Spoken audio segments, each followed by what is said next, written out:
रात के 12:30 बज रहे थे। चारों तरफ मौत का सन्नाटा छाया हुआ था। जंगल पूरी तरह से शांत और सुनसान दिख रहा था। ऐसे में काला लबादा पहने एक शख्स हाथ में लालटेन लिए आगे बढ़ रहा था। उसके कदम सामने बने एक कुएं की तरफ बढ़ रहे थे। वो कुएं के करीब जाकर रुका और फिर उसने कुएं के अंदर एक पर्ची डाली।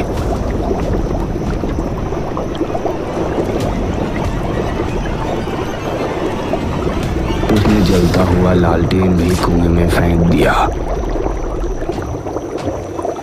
और उसके बाद तेज कदमों के साथ वहां से ऐसे भाग निकला जैसे कि अचानक कोई बड़ा खतरा वहां आ पहुंचा हो।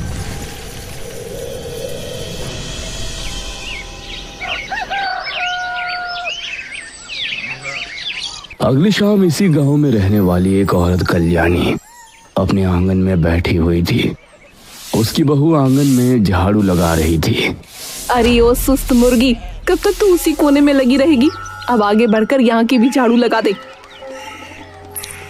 ये सुनकर घूंघट वाली बहू चारपाई के पास आई और वहां से झाड़ू लगाने लगी और उसकी सास कल्याणी उसे देखकर मुस्कुराने लगी। उसके बाद एक के बाद एक काम वो बहू को बताती जा रही थी और बहू भी बेचारी काम करती जा रही थी। कल्याणी इसी तरह से अपनी बहू पर अत्याचार करती थी और बहू बेचारी अपने घर को बसाने के लिए उसकी हर एक बात माना करती। रात के समय कल्याणी अपने कमरे में सो रही थी।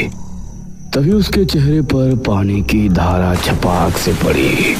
अरे कौन है? इतनी रात में इतना गंदा मजाक? कल्याणी ने उठकर देखा तो उसके आसपास कोई नहीं था। उसने देखा कि आंगन में घर के बाहर से पानी बहता आ रहा है। अरे पानी कहाँ से बहता हुआ आ रहा है? ऐसे तो पूरे बरामदे में कीचड़ हो जाएगी।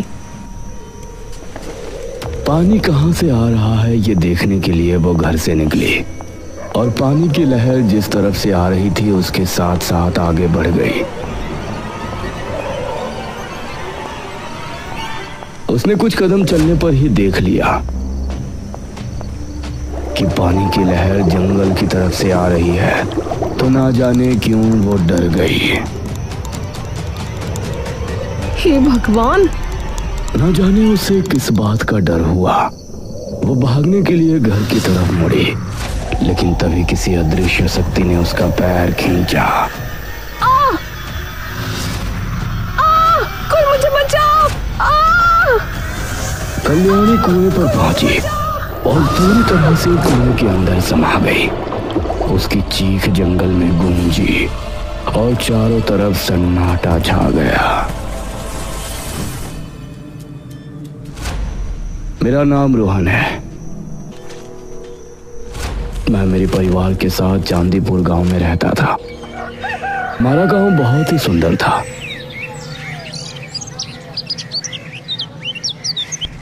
और हमें यहाँ रहते हुए किसी तरह की कोई परेशानी नहीं होती थी।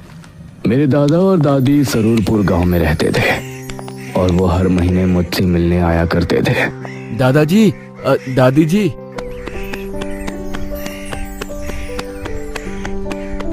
उनको देखते ही मैं उनसे जाकर लिपट गया।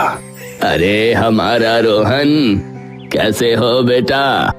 मैं तो अच्छा हूँ दादा दादी, आप दोनों कैसे हो? जीता रहे बेटा, हम भी ठीक हैं।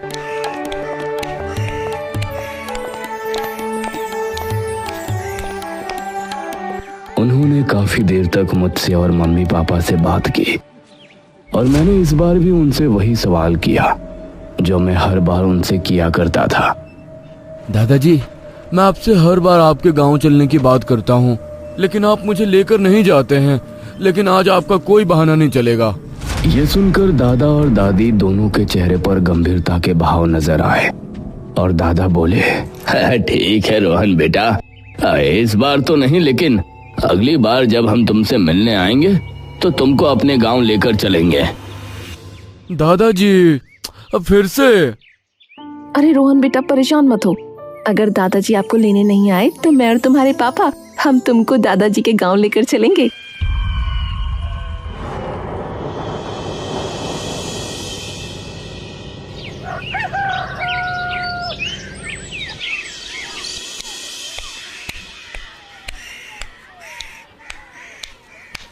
अगले महीने दादा मुझे लेने आए।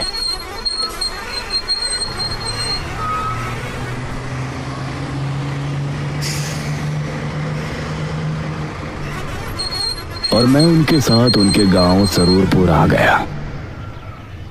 उनका गांव भी बहुत सुंदर था। पूरे दिन उन्होंने मुझे घुमाया फिराया।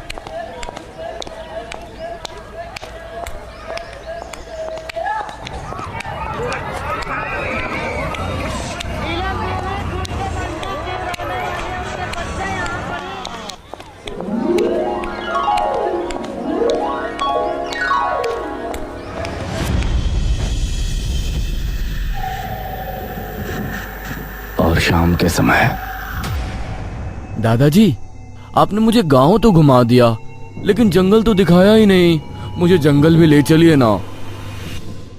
जंगल का नाम सुनकर दादा दादी के चेहरे का रंग उड़ सा गया और दादा बोले, अब बेटा, जंगल का क्या देखना? जंगल तो हर एक गांव का एक जैसा ही होता है। पेड़ पौधे, झाड़ियाँ, वो तो ठीक वैसा ही है जैसा तुम्हारे गांव का जंगल है। दादा मुझे जंगल ले जाने से मना क्यों कर रहे थे, ये बात मुझे समझ नहीं आ रही थी।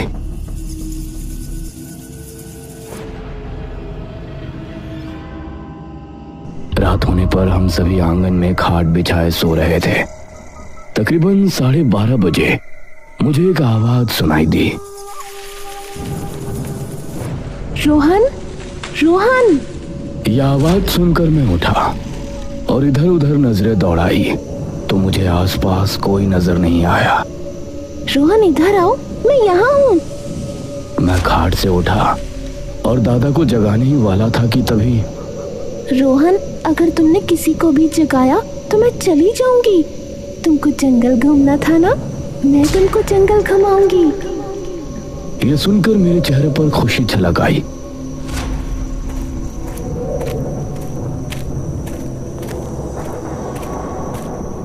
रोहन, तुम मेरी आवाज का पीछा करते हुए यहाँ तक आ सकते हो। मैं जंगल की तरफ हूँ। मैं उस आवाज का पीछा करता हुआ जंगल की तरफ रवाना हो गया, लेकिन मैं जितना आगे बढ़ता वो आवाज भी दूर होती जा रही थी। आओ रोहन, तुम मेरे बहुत करीब हो। मैं जंगल के बेहद करीब था। तभी किसी ने मेरे कंधे पर पीछे से हाथ रखा। रोहन, यहाँ क्या कर रहे हो? दादाजी, वो मैं। चलो घर चलो, इतनी रात में यहाँ घूम रहे हो, तुमको डर नहीं लगता? दादाजी फिर से मुझे घर ले गए।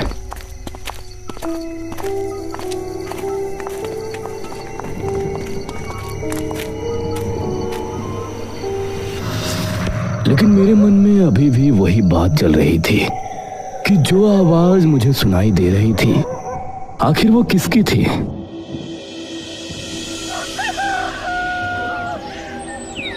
अगले दिन शाम होने पर मैंने एक चाल चली।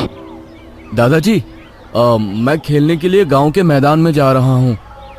अरे बेटा, थोड़ी देर रुको, मैं भी तुम्हारे साथ चलता हूँ। दादाजी, आप मुझे मैदान में तो जाने दीजिए। मैं बहुत बोर हो रहा हूँ। मैं बच्चों के साथ खेलना चाहता हूँ।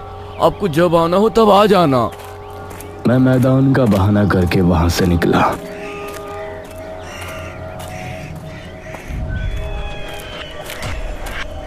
शाम ढलने लगी थी और अब मध्यम अंधेरा शुरू हो गया था।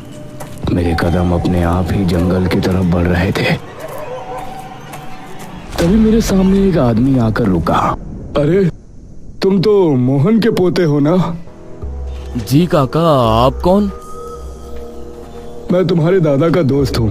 तुम यहाँ क्या कर रहे हो? काका जी, मुझे जंगल में घूमने का मन था। आप मुझे जंगल घुमा लाइए ना। जंगल में घूमना तुम्हारे लिए ठीक नहीं है। वहाँ एक कुआं है।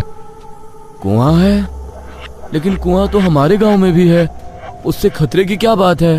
हमारे गांव का कुआं कोई आम कुआं नहीं है। उसके पास तो मुझ जैसे बूढ़े और गांव के जवान भी जाने की हिम्मत नहीं करते। लेकिन ऐसा क्यों काका? वो सब तुम मत सोचो बेटा, बस इतना समझ लो और जंगल में जाने का विचार छोड़ दो। और ठीक है काका। चलो मैं तुमको घर छोड़ देता हूँ।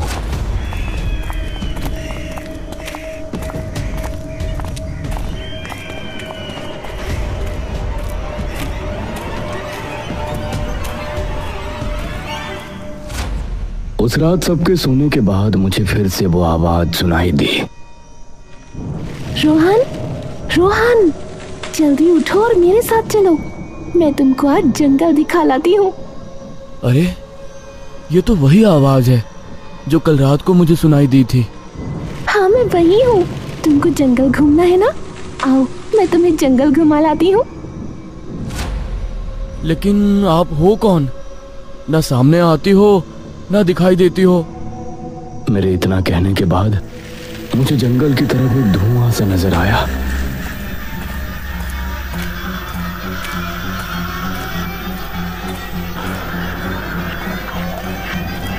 कुछ कदम बढ़ाने के बाद मुझे धुएं के अंदर एक धुंधला अक्स नजर आ रहा था, जिससे समझ आ रहा था कि वो कोई औरत है जिसने काली साड़ी पहनी हुई है।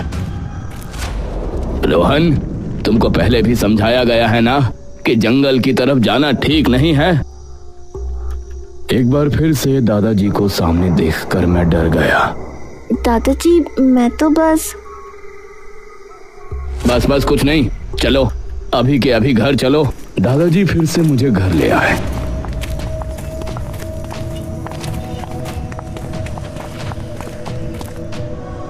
लेकिन मेरे मन में अब जंगल जाने की उत्सुकता और बढ़ गई थी।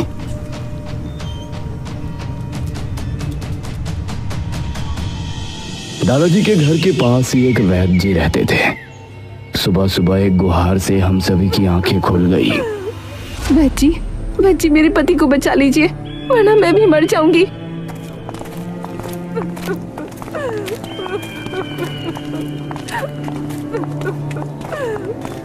एक औरत अपने पति के साथ वैद्य जी के घर के बाहर बैठी थी। उसका पति जमीन पर पड़ा था और उसकी हालत बहुत खराब थी। अरे क्या हुआ इसको? इनको खून की उल्टियां हो रही हैं वैद्य जी, कल से कई हो चुकी हैं। इसे जल्दी अंदर लेकर जाओ। मेरे दादा और गांव के एक आदमी ने आगे बढ़कर उसके पति को सहारा दिया और उसे वैद्य जी के घर के अंदर ले गए। मैं भी उनके पीछे घर के अंदर पहुंच गया।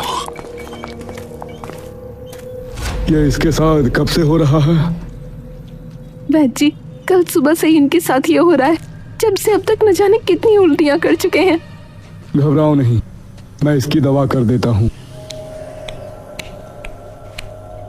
वैद्य ने काफी समय लगाकर उसके लिए दवा बनाई। ये लो रमेश, इसे खा लो।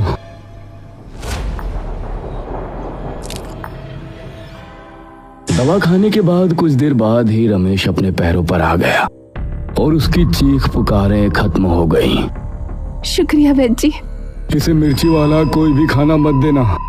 इसको सिर्फ और सिर्फ खिचड़ी खिलानी है और ये पुड़िया दिन में 4 बार इसको जरूर देना।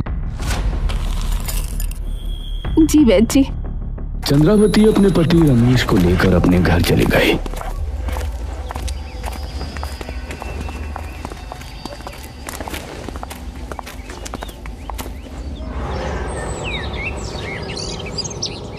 दोपहर के तकरीबन 4 बजे के समय फिर से वो औरत अपने पति को लेकर वैद्य जी के पास आई। देखिए ना वैद्य जी, इनको फिर से उल्टियां आई हैं। ये कैसे हो सकता है? जो दवा मैंने बनाकर दी है वो तो सबसे ज्यादा कारगर है। ऐसा नहीं हो सकता। तुमने इसे दवाई दी थी कि नहीं? रमेश जमीन पर गिरकर तड़पने लगा और उसकी आंखें लाल लाल चमक उठी। अरे बाप रे, ये इसे क्या हो रहा है? अब वैद्य जी भी उसकी तबीयत देखकर हैरान रह गए थे। वैद्य जी, कुछ कीजिए ना। माफ करना, मुझे कुछ समझ में नहीं आ रहा कि इसे कौन सी मर्ज है। इसे अब कोई नहीं बचा सकता। वैद्य जी की बात सुनकर उसकी पत्नी क्रोधित हो गई। वैद्य, तू कहता है कि मेरे पति को अब कोई नहीं बचा पाएगा? तो देखना, मेरे रमेश जिंदा रहेंगे और मैं इनको बचा कर ही रहूंगी।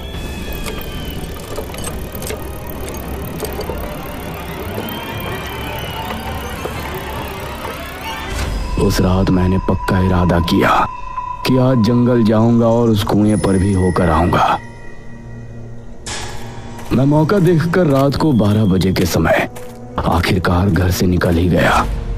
लेकिन बड़े ताज्जुब की बात थी कि आज मुझे कोई आवाज सुनाई नहीं दे रही थी। मैं धीमे कदमों के साथ जंगल की तरफ बढ़ रहा था। दिल में डर के साथ साथ एक एक्साइटमेंट भी थी कि आज मैं उस कुएं को देखने वाला हूँ, जिसके बारे में इतने दिनों से कुछ ना कुछ अजीब सुनता हुआ आ रहा हूँ। मैं जंगल पहुंचने ही वाला था, तभी मैंने एक दृश्य देखा। काला लबादा पहने हुए, हाथ में लालटेन लिए कोई औरत जंगल की तरफ जा रही है। अरे, ये तो वही आवाज है जो कल रात को मुझे सुनाई दी थी। लेकिन आप हो कौन? ना सामने आती हो ना दिखाई देती हो। आप सामने तो आइए। दादाजी, मैं तो बस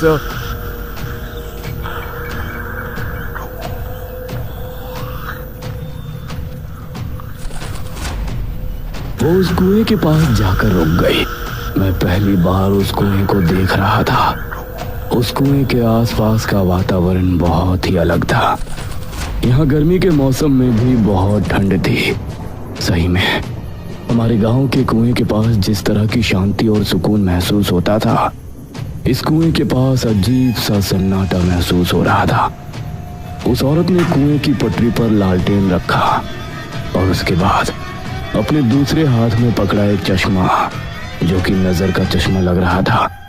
उस चश्मे को उसने कुएं में फेंक दिया। बाद उसने लालटेन भी कुएं में फेंक दिया और फिर तेज रफ्तार के साथ वहां से भाग निकली। उसको भागता हुआ देखकर अब मुझे भी कुछ समझ में नहीं आया।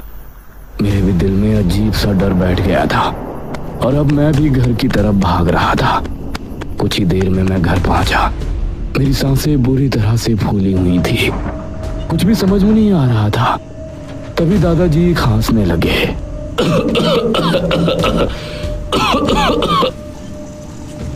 उनके उठने से पहले ही मैं खाट पर लेट गया और फिर अपनी आंखें बंद कर लीं। अगली सुबह हमारे उठने के फौरन बाद ही गांव के मुखिया दादाजी के पास आए। मुखिया जी, आप? हाँ महेश बाबू, सुना है कि रमेश ने कल से खाना पीना बोलना सब छोड़ दिया था।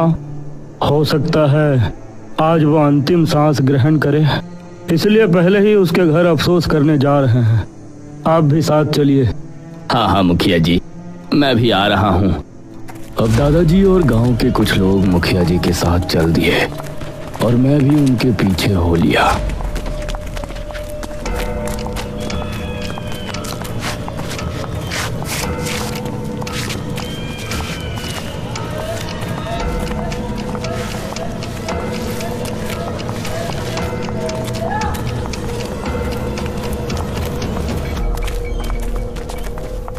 सभी रमेश के घर पहुंचे तो उन्होंने पाया कि रमेश अपनी पत्नी के साथ आंगन में बैठा हुआ है और एकदम सही सलामत नजर आ रहा है।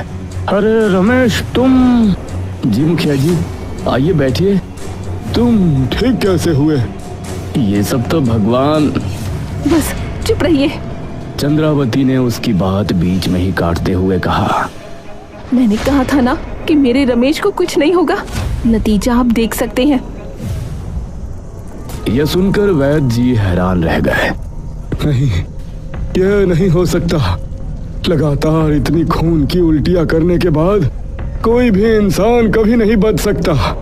यह असंभव है। तो क्या कहना चाहते हैं आप? यहाँ मेरे पति की आत्मा बैठी है। सरपंच जी, गांव के एक आदमी ने उंगली से रमेश के घर की चौखट की तरफ इशारा किया तो सबने देखा कि उसकी चौखट पर एक मटकी लटकी हुई है। ये क्या? उस मटकी को देखकर मुखिया और मेरे दादाजी समेत सभी गांव के लोग हैरान रह गए। ये तुमने बिल्कुल भी ठीक नहीं किया चंद्रावती, बिल्कुल भी ठीक नहीं किया।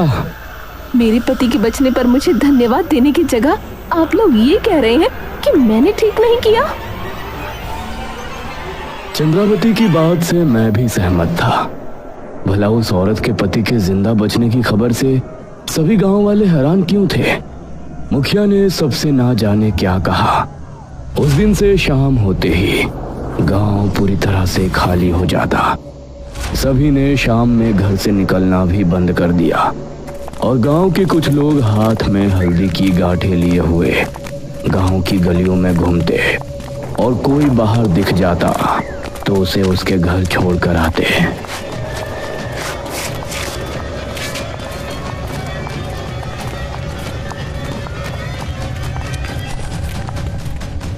दादाजी, चंद्रावती के पति के ठीक हो जाते ही गांव का माहौल अजीब क्यों हो गया? क्यों लोग इस तरह से डरकर घरों में रहने लगे हैं? मुझे कुछ समझ में नहीं आ रहा। बेटा रोहन, तुम मुझसे वादा करो कि तुम इस बारे में कोई सवाल नहीं करोगे।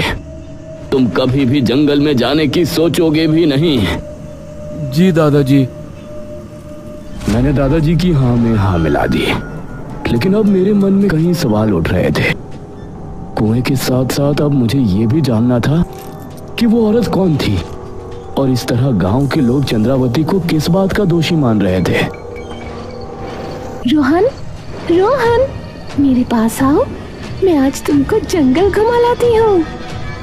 रोहन, रोहन, मेरे पास आओ, मैं आज तुमको जंगल घुमा लाती हूँ।